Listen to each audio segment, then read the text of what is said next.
viewing the world through the lens of the gospel of Jesus Christ. Good Because point. in my opinion, if you view the world through any other lens, you're not going to see the world accurately. You're going to see it's going to be distorted in some way.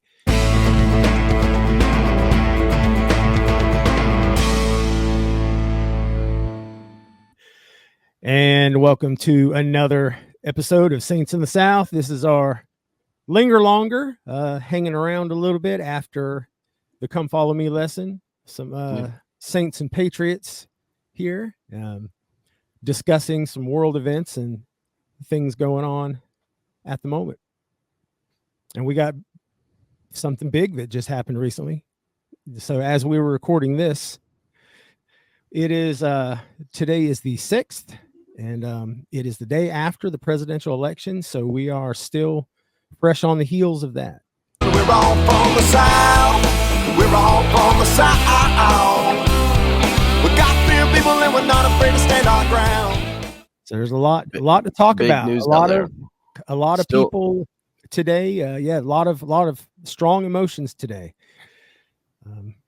Before we started recording, we were talking about it a little bit, and especially on social media today, it was it's really interesting. I think actually, we had mentioned in the Come Follow Me lesson, I think, about how polarized things started getting as the election got closer and closer. But really, I feel like it really hit a peak today, because today was the day where everybody was either freaking out about the end of the world, or they were gloating, and a lot of strong emotions. Mm-hmm. I don't, and there probably was some that were gloating, but I think there were some that, all the gambit of emotions. A bunch of people were relieved. A bunch of people were extremely happy. A bunch of people were sad, like crying sad. Just all of it. You know what's interesting to me though was I kind of mentioned this in the link, the Come Follow Me, but as we were watching the different videos and stuff where they were campaigning, the speeches they were giving, and I think there was a couple of videos that went viral, where when showing Kamala, I'm sorry, how do you pronounce it? Kamala? I can't remember which is correct. Okay, Vice President Harris. I'll just do that. Yeah. And compared to Vance, and there was like when Vance was giving his one of his speeches, political rallies. That's what word I was looking for. Someone in the audience yelled, Jesus Christ is King or whatever, and he says, "Yep, that's right. Jesus is King. He is the King," and went into that. And then someone did the same thing at Vice President Harris's, and she said, "I think you're at the wrong rally. Mm-hmm. Yeah. You need to go to the little one." Yeah. But that spoke volumes. But the reason I bring that up, the reason I bring that up is not necessarily to point fingers at her. The reason I brought it up is, did you guys watch her speech when she's basically congratulating? No, we mentioned. I talked to Kenny about that earlier. I haven't seen it yet, but he was telling me a little bit about it. And I saw part of it. I haven't still watched the whole thing, but I did watch. I watched it. I watched it a couple of times. I'll probably watch it even more, because there's some stuff in there. But the thing that I wanted to bring up was that she, before she's making fun of this guy, like, that he's at the wrong rally and we're not going to talk about Jesus and God, right? Mm-hmm.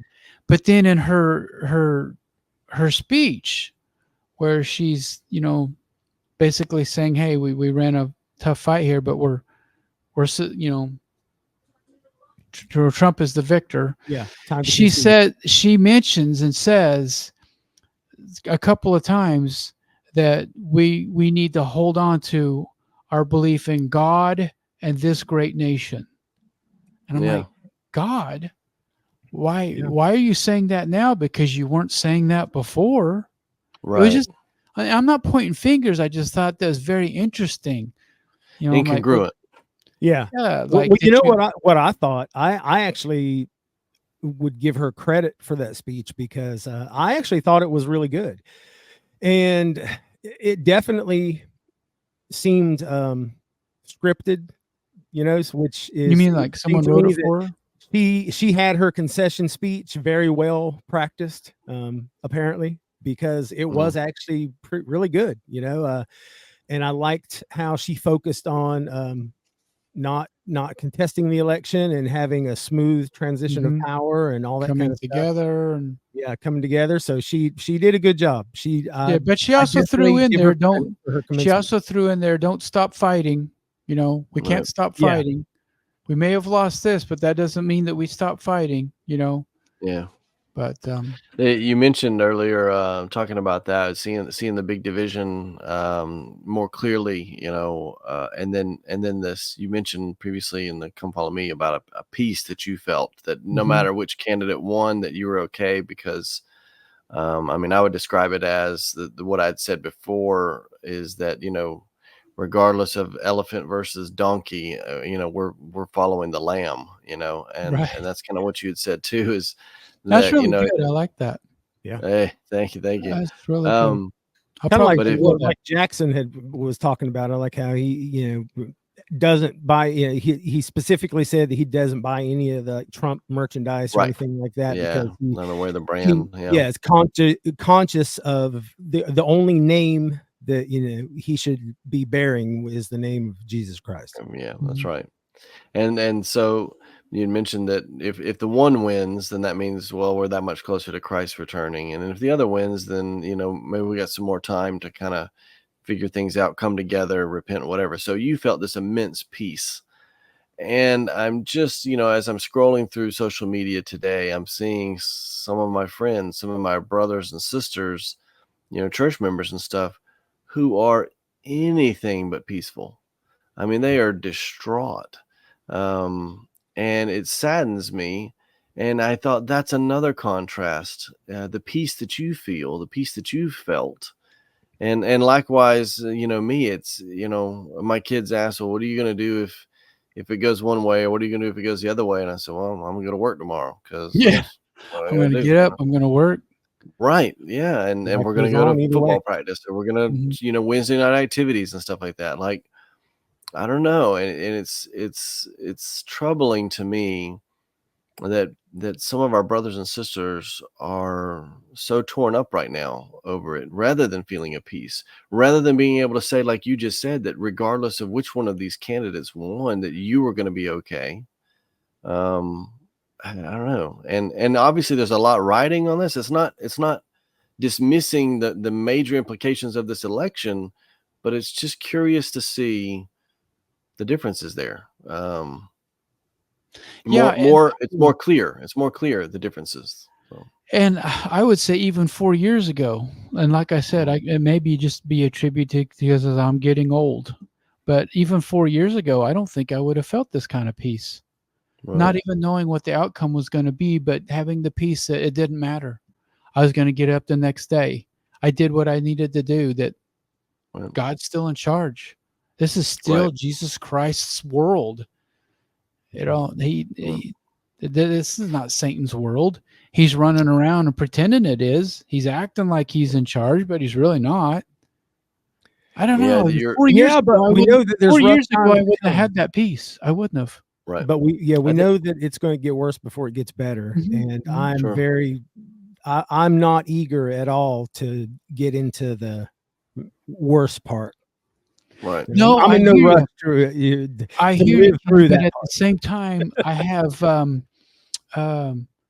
I take comfort. It's more than comfort. I take, uh, almost excitement in the Hmm. fact, though, that as it's getting worse, the church will actually be getting stronger, Yeah. and God's people will actually be becoming more and more faithful, where you're going to get to the point where healings are done like that, right? Mhm. Right. You're going to have the power of Christ, and everything so intense that even as the world is getting worse, right? They'll look at us and they're like, don't mess with those guys. Don't mess with those ladies, right? Right. They've got something, they'll go fight amongst themselves. They'll leave us alone because they'll be fearful of the power of God that's there. And so I hear what you're saying. I don't want to see it get worse either, but I'm excited because at the same time that it's getting worse, it's going to be getting better. There'll be more revelation. There'll be more healings. There'll be more enlightenment. We'll all be closer to the Lord. The veil will be getting thinner. We'll probably have visions and manifestations. It's going to be exciting. Yeah. That's why I think the scripture goes, it'll be the great and dreadful day. Not in as it's a great dreadful day. No, it's going to be a great day. Yeah, I think It's also going to be a dreadful day. Yeah. Well, I think I've felt like the great in that context is more of big, just not necessarily good, synonymous with good as much as to me, I take it as good. Big deal. It'll be a good day, but it'll also be a dreadful day, depending on what side you're on. I guess you could look at it either way, and it makes sense both ways. Definitely. Your buddy Greg Mattson, is that his name? With Quick Media. He was recently talking about some of the things politically that are going on, and some of the division in the church members and stuff, and he was saying that he sees a difference in those who have a hope in change versus a hope in Christ. And so they're all members of the church in this case, in this instance, but he says, he's seeing this difference in that. They talk about the same things. Hey, I'm right there with you. I'm sitting in the same pews. We follow the same prophet. And, but I just would like to, I think it's time for change. It's time to do this difference. Hopefully the next general authority, the next apostle, the next prophet, whatever, is going to make some of these changes, versus a hope in Christ. And I think that's a big difference too. And what I'm seeing with people's responses, do you feel a peace because God is in charge, and or do you feel like this is all wrong, and you're looking for that change, you're looking for your way, I don't know. Interesting. Yeah, it is. So it's every day is fascinating to see. You kind of think like in your working career, your working life and stuff, your first day at work, you're like, oh man, this is so new and I got to learn all this stuff. And you're a little bit overwhelmed, but then you get better and then it's kind of, I've seen that before, and okay, you're almost running on rote, just muscle memory. But when it comes to life and people, it's always something new and different. Like I'm always, surprised and constantly learning and observing and saying, wow, I didn't see that one playing out that way, or I didn't see it happening like that, or I didn't see that response coming, like that seems a little incongruent. The word that we kind of came up with earlier seems incongruent that they would bring God into it now after you've kind of pushed all those people and him away up to this point. I made fun of him, Yeah. So I'm with you on that. Sometimes those things still catch me and I'm going, wait a minute. What? Yeah. And I think it's to me, it's because it's all an act though. That's the thing about the two sides that we're talking about. If you put your trust in Christ, then you're going to have peace, because ultimately Christ is the Prince of Peace, and that is the only place that true peace is found. And you have I've seen this before. I mean, we're all old enough to have lived through, several, at least, presidential elections. And the thing that I've noticed is the people that are more on the quote unquote right, if the election doesn't go their way, they're disappointed. But they take an attitude of, okay, things could be bad, so we need to prepare for the worst, and we need to hunker down and make sure that we're doing the things that we need to do. Yeah, they still put their pants on and their shoes and they go to work. Yeah. Right? Whereas left, it's like when the elections don't go their way, man, there's just like so much seething hatred and anger. It's just and it's almost like a meltdown. It is. Yeah, There. I it's mean, a tantrum. Yeah. Joe and I were talking about that earlier. I mean, even today on social media, there's so many people that were just absolutely, I was telling Joe, it's like hyperbolic, really. The amount of hyperbole was just tangible, just because the worst possible scenarios you could imagine. These are people that are like otherwise normally intelligent, rational people that are just like literally telling me that, oh, you just voted for the worst fascist in the world, and you're comparable to Hitler, bringing about the destruction of the world. And good, that just means Jesus, my family's going to be rounded up and put in concentration camps, and like people, I mean, saying all this, the crazy, the literal, but I don't even know where they're getting this, because nothing could be farther from the truth. Where are they even getting this? I mean, no, it's, and because when they get in that ideological echo chamber,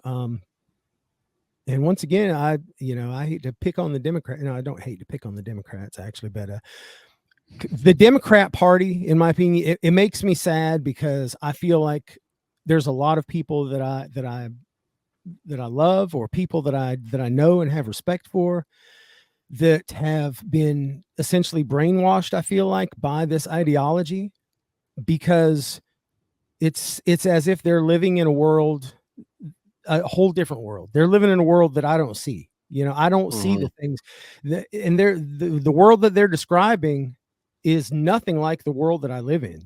Like the thing, I'm looking around me going, dude, the things you're saying just aren't true. Like this is the reality that you're describing is just not reality. This is some kind of, where are you getting this stuff from? And it's the Democrat part, the party, the DNC, and I've used the example of Abraham Lincoln. Like what they're doing now is nothing new. They did the same thing. Abraham Lincoln was the first Republican president, and they were the same hateful rhetoric, the same thing, the exact same things that they were doing with Trump. Abraham Lincoln is a fascist. He's the blah, blah, the horrible person. He's going to destroy the whole world, and got people whipped up into a frenzy of hating Abraham Lincoln so much that when John Wilkes Booth assassinated Lincoln, he expected to be a national hero. He thought that he was going to be hailed as the man who saved the Union. And it seems funny now in hindsight, but it's not far-fetched to me at all. I looking at the way things have been here over the past few months, it's easy to imagine that scenario, because it's the exact same scenario we have now. Like the Democrats are all of this violent, hateful rhetoric and getting people all slathered up. Like, man, these people over here they're going to round you and your family up in concentration camps, and they're going to do this, and they're going to blah, blah, just all the worst possible things. And it's just hyperbole, just such a gross exaggeration that it's almost ridiculous. I'm like, look at people, like, what are you talking about? Like, that doesn't make any sense. It's the incongruencies again that get me. Like, people were just saying, with these abortion bills, several states shut them down. Florida was one of them. And people that I knew from down there are posting things like, I mean, it seems vindictive and just, like you said, bitter. I hope you're happy that, your daughters won't be able to receive medical care because of, you voting this way and stuff like that. And I'm going, but what about the incongruencies there? Like, it seems crazy to me that these border issues and criminals that are coming across the border and criminals who are being released without accountability and stuff and punishment. And these criminals are raping and murdering Americans now. And that doesn't bother you, but some future need for an abortion because of a rape is what you're mad about. Yeah. Like I Isn't that just the ironic? Yeah. incongruency doesn't make sense to me. And Yeah. I'm going, whoa, I don't know. It's crazy to me. But I mean, ultimately I wish this, because there's a lot of people saying things like that. I hope you're proud of yourself. You've ruined this.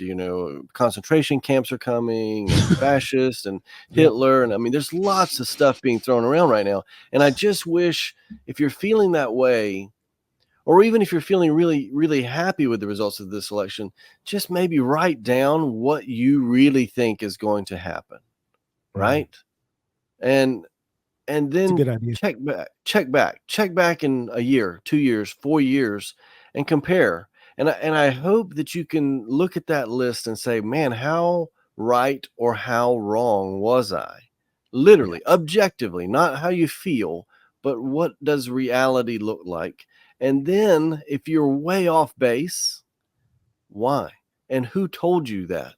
Who made you believe that? Who made you insult and drive away your friends because of these positions that you heard and adopted?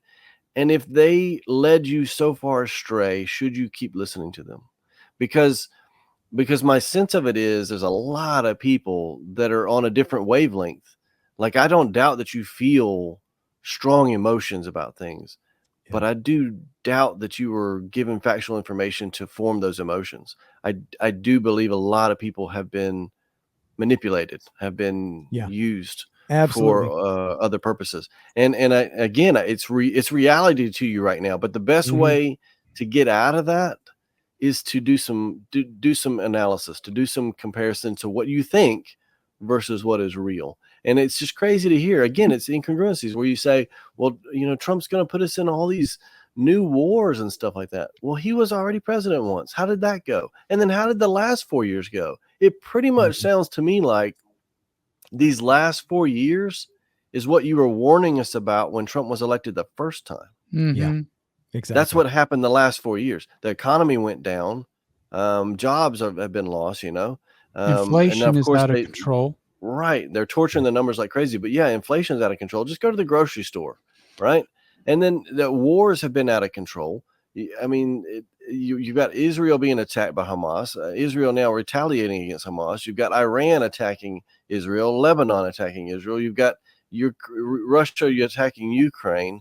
Just nonstop. That's exactly and anti-Semitism the is the highest it's been in World War II. The children in cages at the border are off the chart. The fentanyl deaths are off the chart. Like literally, almost literally, I can't say that because there's no absolutes, but almost literally everything that you hyped everyone up about when Trump got elected the first time happened when he was not the president.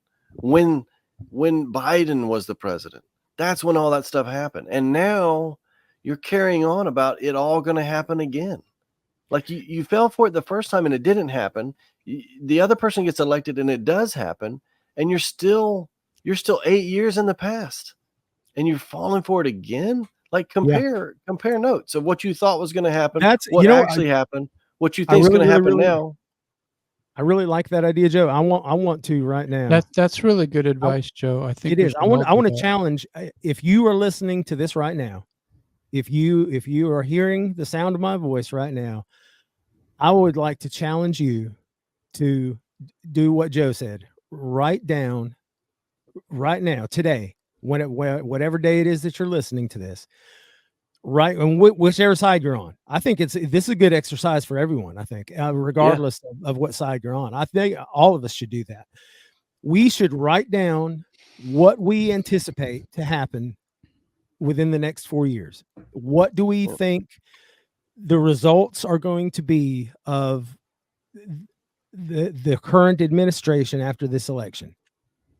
All the things you've said, if you've been talking about things on Facebook or making arguments or accusing people of things, write them down and keep it and check back in a year, 2 years. Sure. And I think be realistic. I mean, if Iran launches a missile at one of our allies or us or whatever, be realistic. I mean, any president is going to retaliate. So you can't be like, well, he's going to start a war and then, oh, well, Iran attacked us and we attacked them back. any president's going to do that. So let's be realistic here. And hopefully that won't ever happen. But I mean, just saying, right? I don't think it will, because the reason I think that Trump had such the peace was at the level that it was at is because he is because of peace through strength. You know, like he's a strong leader, and he is kind of unpredictable. He's kind of unpredictable. Yep. He's kind of a wild card, you know, and I think he's not traditional. To where other world leaders that, you know, have attacked the United States, have attacked our soldiers in other countries and things, they're looking at him like, this guy might be crazy enough to do anything. And he literally has the most powerful military force on earth at his beck and call. Mm-hmm. So maybe we should be cautious before we go trying to start any kind of military. Sure. Don't start something you don't want to finish. But now, you know, my thoughts are still maturing on this. You know, I'm thinking now, why not even so do that? First of all, write down what you think is going to happen, and then keep that. I mean, heck, post it on social media. You'll get a reminder a year from now or whatever. Hey, that's that'll say, hey, this is what you said last year. And then you're going, oh dang, did I say that? but I mean, think about this. Go ahead and work. Once you've done that, go ahead and work it in reverse and go back and say, why my way, not the other way? And what I mean by that is, so for instance, if the, whatever it was, 100 kids or 300 kids, and don't get me wrong, that's terrible. I get it. You know, every life matters and should be accounted for. But if 100 or 300 kids at the border, the kids in cages thing that was such a big deal when Trump was in office, if that was such a big deal to you then, why are the thousands and thousands not a big deal to you now that happened under the Biden and Harris administration? Like, rationalize that. Like, I'm gonna write it out. Like, how does that make sense? How do you square that? Right. And then if the potential wars, I know people freaked out when Trump, you know, rocketed or bombed whatever Soleimani or whatever the guy's name was, the terrorists and stuff like that. They're freaking out. You're going to get us into a war. Yeah. If that was such a terrible thing, what about these other engagements that we've been into? You know, like, how do you square that? And then vice versa. If you know, Harris being a homewrecker and having an affair with a married man to advance her career was such a bad thing, and she's a terrible person for that, well, then how do you square Trump and the prostitute or the you know, the adult actress lady, whatever is going on with all that type stuff? How do you square that? And then and I'm not saying you have to account for someone's moral choices and stuff like that, but I think if you're going to be destroying friendships and stuff like that over it, you should at least be able to rationalize and make it, you know, make it make sense. Yeah. And you have to be intentional. You have to be intentional about that, though, because of confirmation bias. And that's for those who don't know, if you don't know, confirmation bias is a psychological phenomenon that affects every person, regardless of how smart you are or how educated you are. Our brains naturally try to protect us from discomfort, and being wrong is very uncomfortable. Nobody likes to be proven wrong. Nobody likes to have any of their core beliefs challenged to the point where they have to question if what they actually have believed is true or not. So the way that our brains do this is that when we have these kind of ideologies or these beliefs or these, you know, we're looking at, you know, like Joe said, looking at this person that they're so awful because they did A, B, and C. So what our brains are going to do is the things that confirm our preconceived beliefs are going to stick out, and they're going to we're going to notice them. And the thing that's interesting about confirmation bias is that it's not consciously done. We have to be intentional to combat to discover it. Yeah. Yes, because by nature, our brains are going to tune out the things that contradict what we believe. So anything around us that contradicts our paradigm, our brains are naturally going to not attend to that.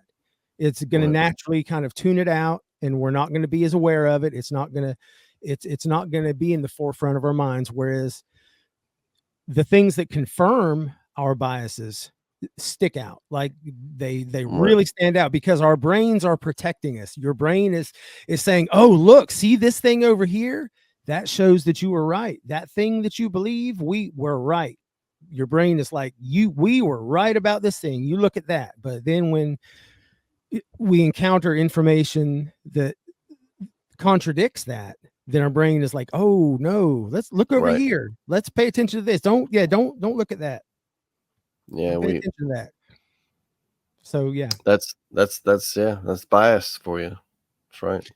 Yeah, and the interesting thing to me too is just, keep in mind that, no matter what side you're sitting on, the left is going to think that the right are delusional, that, that they're, how could you believe all these things? Can you really be that dumb? Why can't you see this for the truth for what it is in front of you? Yeah. And the right's going to say the same thing about the left. So what the thing that you guys are proposing is though it sounds easy, it's going to be difficult. And unless you really want to know the truth, the exercise that these guys are proposing isn't going to work. Right. It's not going to work at all. Because your own bias are going to creep in. You're not going to do it like you're supposed to. And I don't care what side you sit on, it's not going to work. So I think the biggest thing is I think that the biggest learning here is, no matter what side you sit on, don't be so, and I'm gonna use it. I'm gonna use the word dumb. Don't be so dumb that you're gonna destroy friendships and relationships over whoever it was got elected for president. That doesn't even know your name. Yeah. Has no idea where you even live. Come on. Your relationships are everything. I've got my relationships. I have so many friends on both sides of the fence, and all different nationalities and races and beliefs, and in the church and out of the church. And it's okay that you don't agree on things. It's okay to have a different point of view. It doesn't mean that you can't have a relationship with a person. It doesn't mean that you can't be friends. It doesn't mean that you can't be courteous and kind and polite to each other. And if someone doesn't believe the way that you are, that you believe, and you automatically hate them and lash out at them, I don't care what side of the fence that you sit on. That's wrong. Yeah, that's inherently wrong. And so I would say, look inside yourself first, and let's not be hypocrites, right? Let's not say that we believe one thing unless someone doesn't agree with us, and then we don't believe them, right? Let's not be hypocritical. But one thing I did notice, and I'm going to kind of get off the subject here. I'm going to go back into the political thing, where looking at the results of the election and everything, I noticed that in most of your rural areas, right, away from your big cities, like even if you zoom into a state, and let's say that whether that state was blue or whether that state was red, when you zoom into it, it's almost always your big metro areas, your big metro cities are blue. Mm-hmm. Even if there's enough rural votes to carry it red, right? Or if there wasn't sufficient rural votes and it went blue, the whole state went blue by electoral votes, your big metro areas for the most part are always blue. And I did some research on that. I was trying to figure out, okay, why is that? And then during the research, I found that a lot of it was because you find in your big metro cities, your big metropolitan areas, a more educated group, a more skilled group, a more type of elitist group. Not necessarily elitist, but that more of that mentality, more of professional group. White collar versus blue collar. No, not necessarily even that. So, and when I was talking to someone about that, and I mentioned that they're more educated, they started laughing like, yeah, they think they're more educated, they're dumb. But if you really drill down to it, and you look, and I'm not advocating one side or the other. I just want us all to be aware of things. What I want us to be aware of is if that's true, right? And if the more educated people versus a secular education are living in these big metropolises, right? These big metro areas. What does that say about our school system? What does that say about our elementary and high schools? What does it say about our colleges? What is being taught? Right? What are these people in their most vulnerable years? And I'm even saying college students are still in their vulnerable, where they're still formulating ideologies and whatnot. And what is being taught in these colleges that when they're older, they might lean one way or lean the other way, right? So as I thought about that even more, I'm like, that's really where it's we have to be so careful as parents. So those are the parenting tips that I want to bring in. Right. So careful as parents, what is being taught to our kids? What is the agenda? I would hope as parents that we want our kids to be educated, but not indoctrinated. Yeah. Right? Yeah. And so as you're looking at that and how your children how long are your children with you versus how long are at the school, right? How many hours in a day are they with you?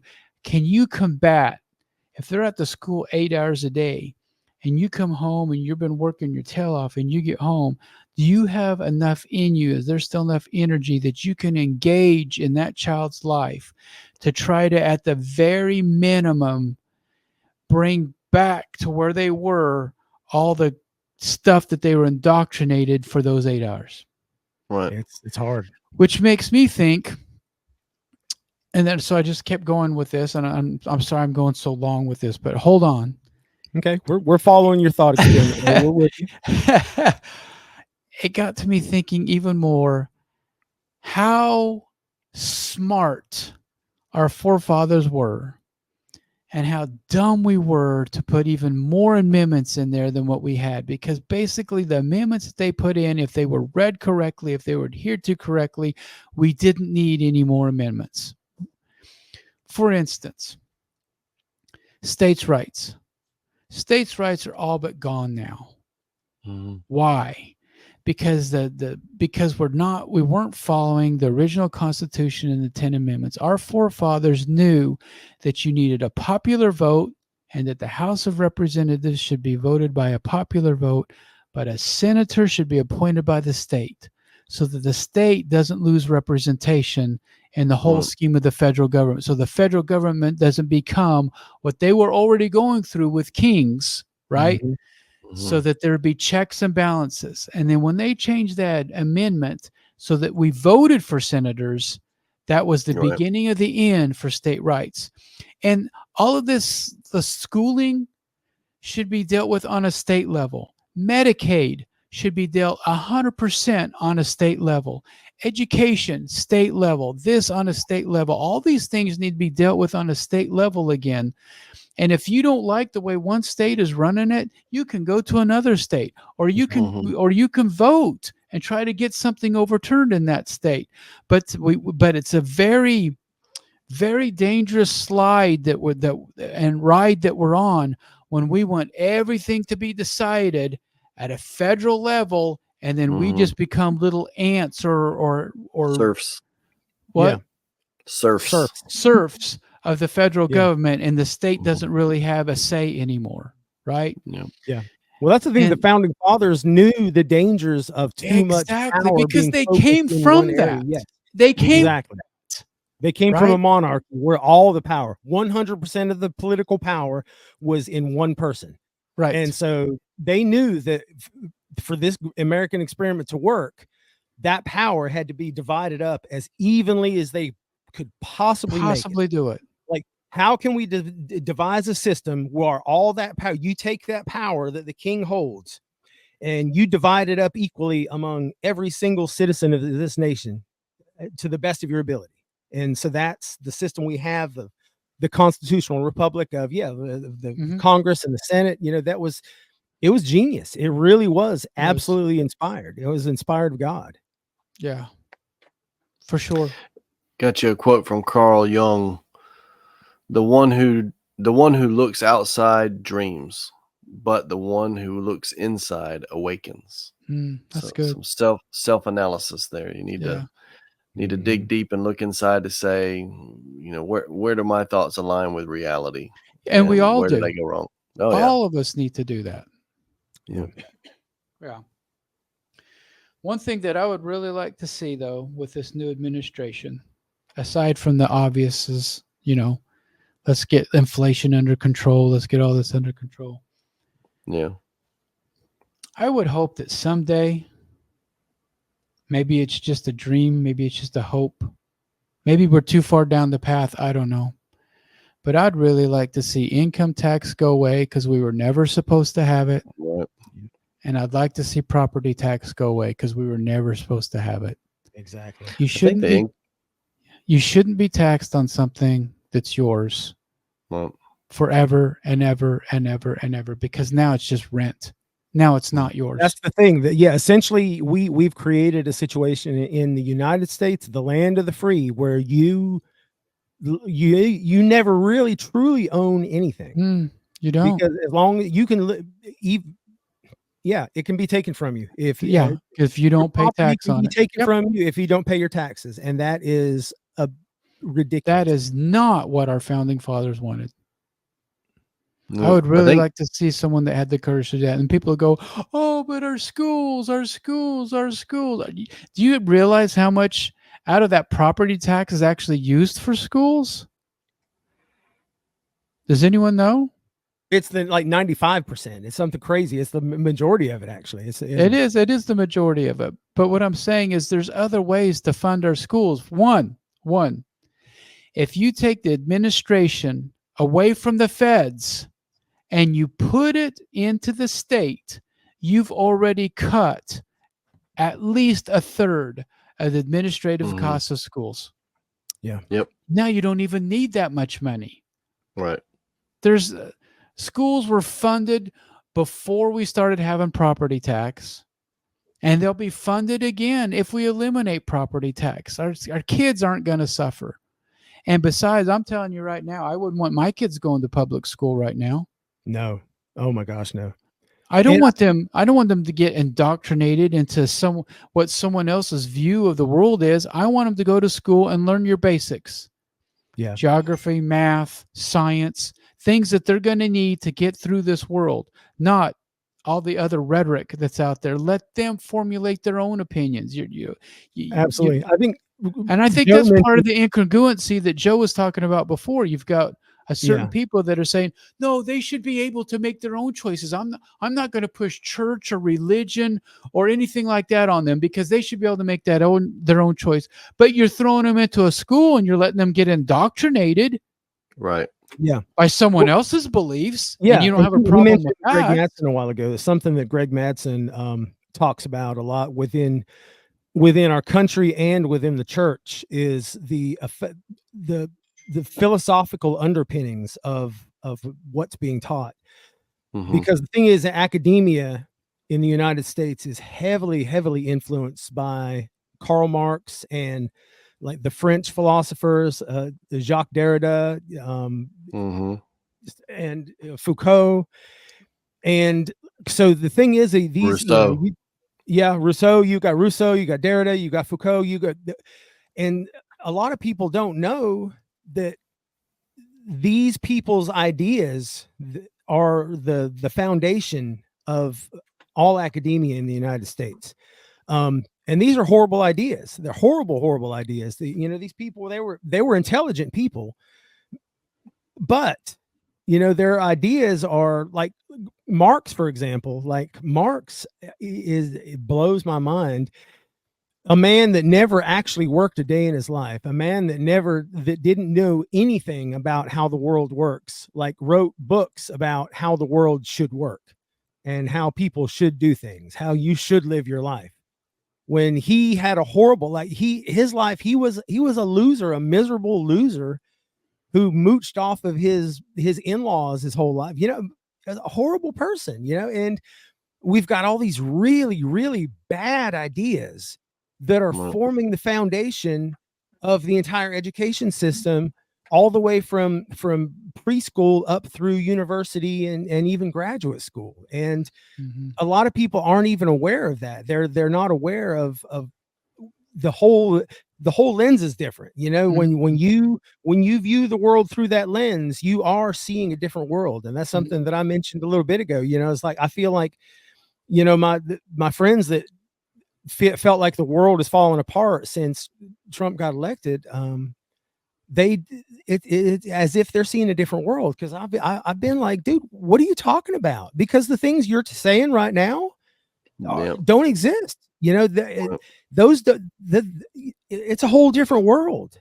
And the thing is, they are seeing a different world because they're looking at the world through a different lens. And that's what we have to be careful of. So what lens are we viewing the world through? If you have the federal government, if you have one body that is overseeing, making the decisions on all the education, it's a lot easier to do the influence the way that you want it to go. Oh yeah. But if each state, and I'm not saying that that's the answer, but I'm saying at least then you have 50 choices.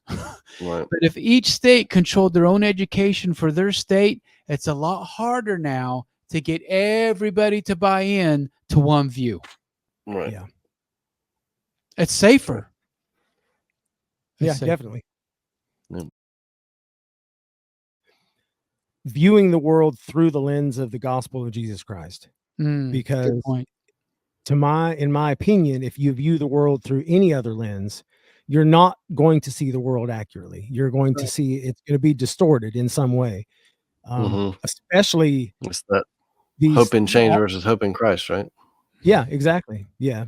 All these fancy French philosophers that, believed in all, communism and, all of these horrible ideologies. When you view the world through that way, it affects everything. It affects every single thought that you have. It's like, for an example, I could use the example of two people.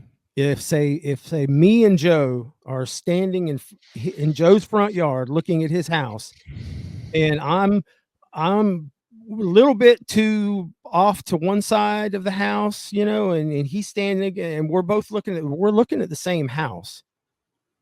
But if we were to take a picture of the house, we looked at the two pictures and we'd say, oh, that's Joe's house. But if you looked at the pictures closely, every single detail would be different. Every single detail.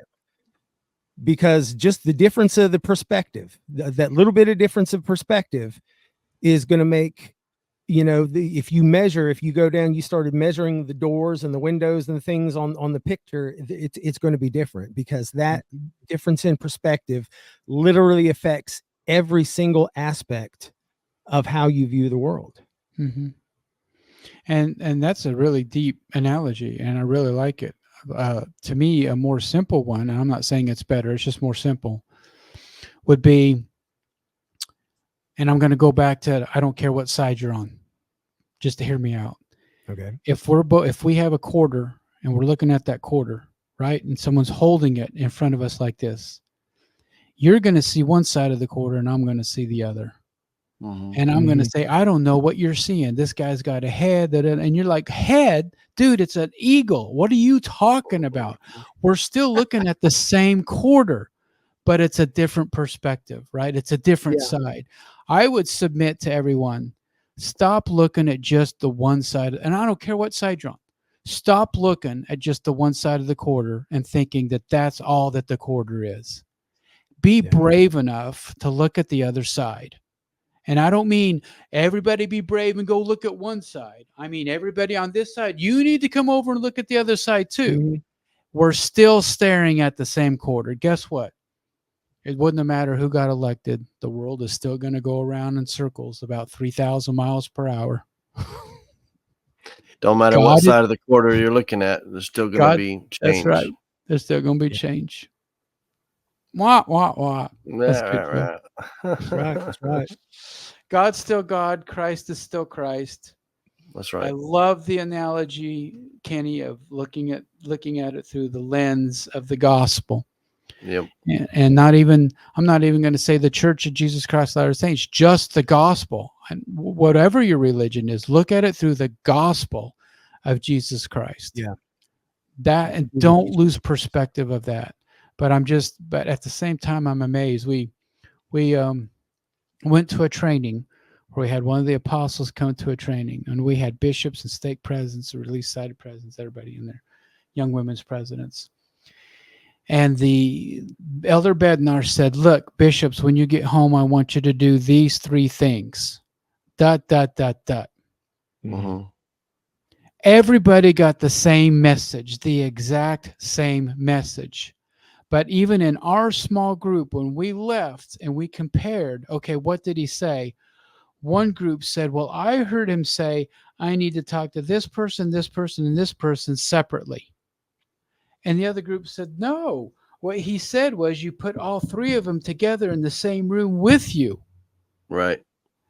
We all heard the same message, but did we hear the same message? As something as simple as that. Oh, yeah. That's what happens. But the thing is, if you have some unifying thing, something bigger than yourself, bigger than your smaller identities, your political party, your persuasions, your tendencies, whatever, something bigger to draw you together, like Christ and following his perfect example, then you end up okay with your differences. You end up all right, together. But I don't know, when you put yourself first. Yeah, I want to share a quote that I just thought of from something Jordan Peterson said so he's putting together a series of discussions on the Gospels, and he made a really powerful observation. He said, quote, if I find something in the scriptures that is an obstacle, it's because there's something in me that is yet to be transformed. Mm-hmm. And I thought that was really, it's a very deep and a very true statement.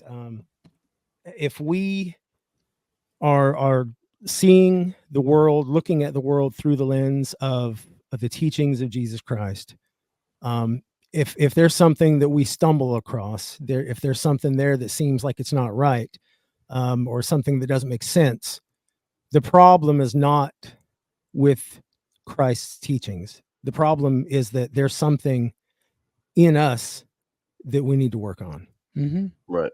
And we have to That's identify that thing. True that. So until next time, y'all keep on striving. From the south. Come on. We'll see y'all later. Bye. Bye. Peace out.